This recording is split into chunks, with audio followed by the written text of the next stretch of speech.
Kris, 5.5 minutes in, you guys go down 2-0. Maybe just take us through the moment of what was said on the bench, the feeling on the bench, and what you maybe liked, what you saw on the bench that kind of led to the Oilers storming back, your team storming back. Yeah, it wasn't the start that we wanted, and it was almost a point where it was a must-win game. And, I don't think everyone was down, they were disappointed, but I don't think there was any distraction on what needed to be done. And we've clawed our way out of bad situations before.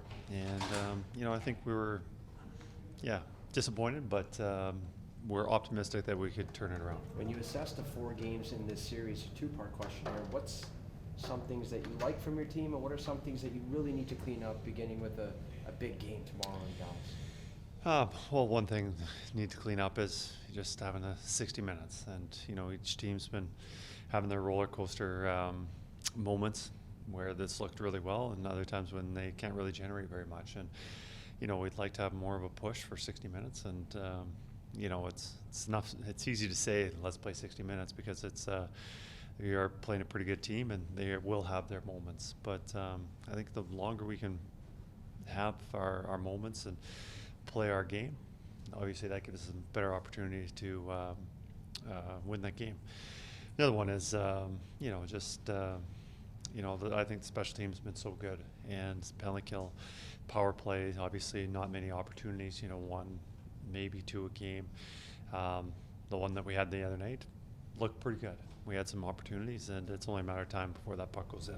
Can you speak to the counsel that you've received from your assistants? Glenn Gullison's been a head coach. Paul Coffey has a very unique experience as a Hall of Fame player that played that position. And Mark Stewart, and Dustin Stewart, just in terms of how you sort of rely on everybody to help assist you in sort of the decision-making process, making some of these difficult calls as to who goes in and out of the line.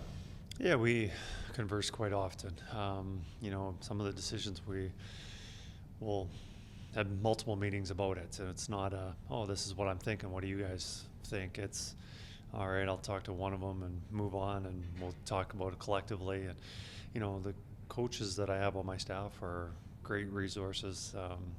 Glenn with his head coaching experience, Paul obviously with his playing, and just his experience with the game for so many years, but also Ken Holland. There's a guy who's been watching a lot of hockey games and part of some championship teams. So, any ideas that I have, I'm getting terrific feedback on, this won't work or this will, or that's worth giving a shot. So, I'm very fortunate to have the resources I have. Having said all that, much was made of making 3 lineup changes as opposed to 1 or 2, and thinking outside the box that way. For you, does that come natural? Is it just part of the job? Was it easy for you to make as many as 3 changes just because that's what you've been trained to do? No, it's not. I don't recall ever going into a game and changing up 3 lineup positions. Maybe a regular season game, but I don't think I've ever done that in the playoffs. And and obviously some of them bigger than others. Inserting Broberg, who hadn't been playing very much with Edmonton Oilers this year, but the reports on him were he would be able to do it. He has played playoff games. He had been playing so well this season, and what we needed from him, he contributed.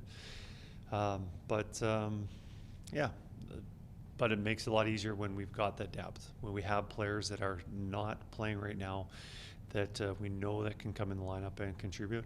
That makes the decision-making a lot easier. How much of a luxury, in your words, is it to have that depth this deep in the playoffs? It's very beneficial. Whoever you're playing with, you want more physicality, you want more speed, more leadership, whatever it is, we've got some of that, and we can tinker a little bit, and not only inserting that into our lineup, but you can play with the lines a little bit. And it worked out obviously the other night, but a lot of times it doesn't. But we're going to have those guys who came out down the road, we're going to need them again. So it's probably only a short period of time that until they go back in. A little bit of a change up here, Kris. When you have a player that is struggling as a head coach, what's your approach like?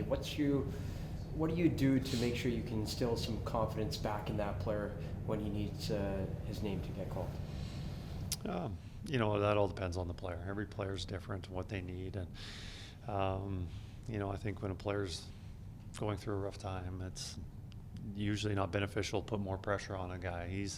They care. They do care. And often players get criticized on playing poorly that they don't care enough. They're not trying hard enough. And that's the farthest from the truth. It's usually they've got so much on their mind. They're thinking about it too much. And you know, being able to relax and be able to play the game is ultimately the biggest key. So whether it's from a teammate, a coach, or whatever it is, it's trying to lighten the load for those players.